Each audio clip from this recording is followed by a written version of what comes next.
What would you do if a legendary lion pride decided to block your path, refusing to move from the road? Would you patiently wait, or would you attempt to push your way through? The early morning sun painted the vast plains of Zabari Wildlife Reserve in hues of gold and amber. A thin mist hovered over the dust-kissed grass, shimmering under the first light of day. Somewhere in the distance, the rhythmic call of a hornbill echoed, breaking the silence of the wild.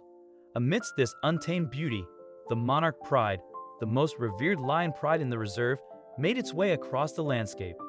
At the helm of this formidable pride was Baraka, a majestic lion whose golden mane flowed like fire in the morning breeze. For years, Baraka had ruled these lands, his deep roar a symbol of dominance and protection. He had fought countless battles to maintain control, ensuring his pride thrived under his leadership. The local guides and rangers often spoke of him with admiration, calling him the king of Zabari. That morning, a convoy of 7 safari vehicles rolled down the paved road, carrying tourists eager to catch a glimpse of the legendary lion pride. They held cameras and binoculars at the ready, whispering with excitement. "Do you think we'll see Baraka today?" a woman asked, adjusting her camera lens. "He usually patrols his territory in the morning," the guide replied. "If we're lucky, we might even hear his roar."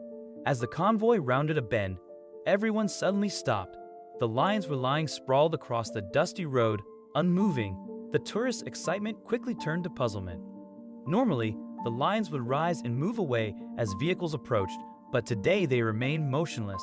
In the center, Baraka lay there surrounded by lionesses. His head was lowered, his eyes half closed, and his massive body shuddered with each breath. Something was wrong. 5 minutes passed, then 10. The lions did not stir. The usual rhythm of the savannah, chirping birds, rustling grass, seemed to fade into an eerie stillness. The first vehicle honked its horn gently, attempting to urge them aside. Nothing happened. A few tourists leaned out, snapping pictures, while others whispered among themselves, their excitement shifting into concern. Then impatience took over. A tall man in sunglasses muttered, "We're wasting time. Let's scare them off." His frustration overruled his caution. Before anyone could stop him, he swung the door open and stepped out of the vehicle, clapping loudly and shouting. The response was immediate. The lionesses lifted their heads in unison, their ears flattening. A low, guttural growl rippled through the pride, their golden eyes locked onto the intruder. Unblinking, silent, yet seething with warning.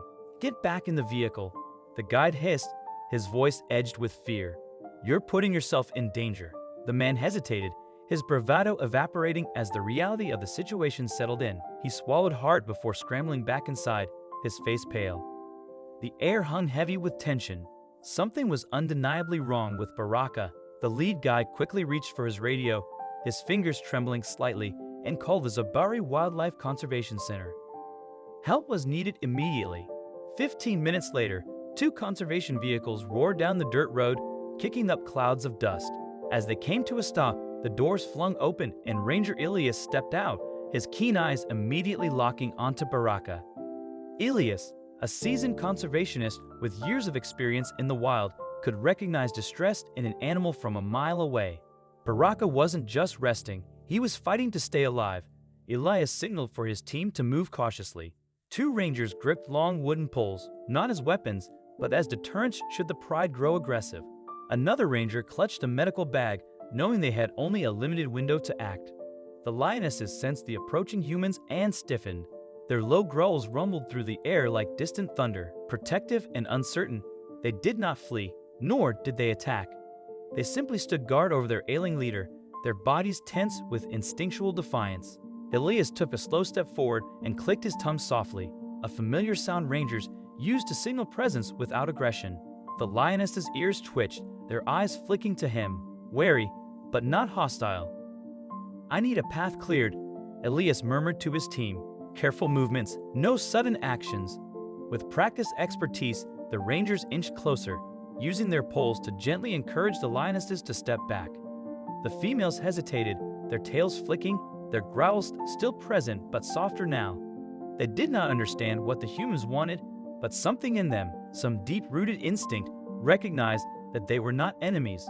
One by one, the lionesses reluctantly shifted, revealing the full sight of Baraka.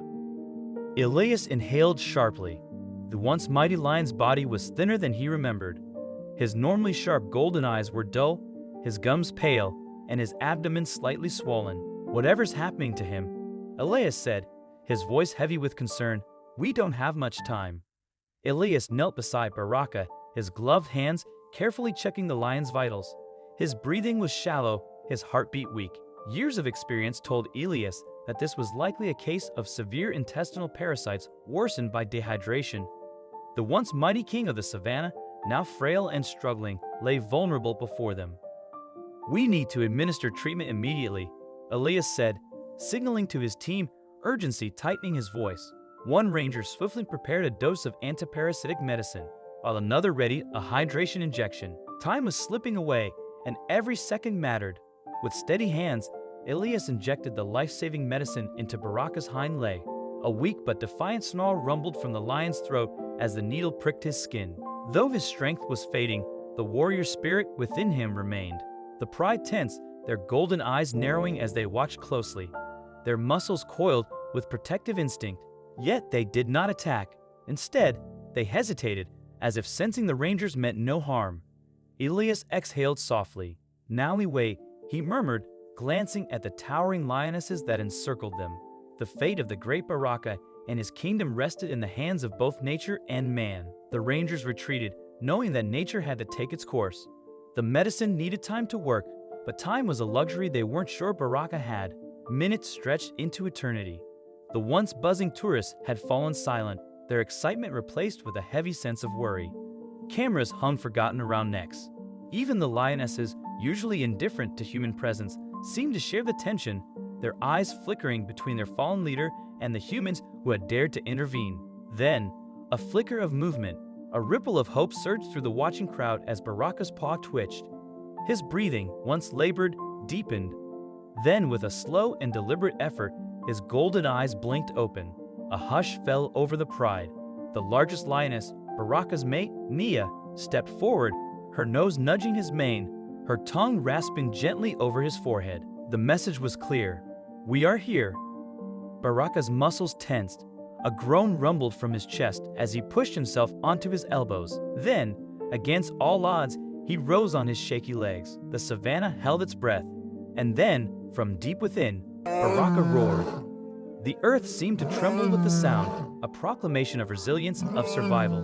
Baraka, the king of Zabari, had returned.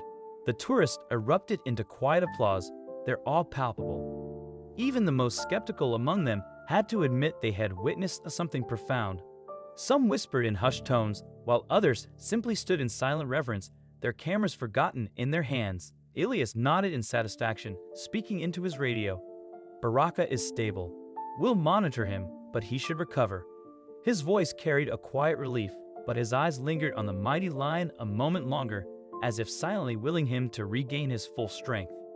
As the convoy of safari vehicles prepared to move on, Baraka took one last glance at the humans, his golden eyes reflecting the fading sunlight. With slow, deliberate steps, he turned, his powerful frame steady despite his recent struggle. His pride followed close behind, their tails flicking in the warm breeze as they disappeared into the endless grasslands. The tourists settled back into their seats as the engines gently rumbled to life, but the magic of the moment still clung to the air. They knew they had witnessed something extraordinary, a lion's defiance in the face of fate and his unbreakable will to rise again. Meanwhile, at the conservation center, rangers continued to closely track Baraka's recovery. Word of his survival quickly spread, and the story of the monarch pride of Zabari became even more legendary. In the years that followed, people from around the world journeyed to the reserve, hoping to glimpse the mighty king who had once teetered on the edge of death and returned, a powerful symbol of nature's resilience and the deep, enduring connection between humans and the wild.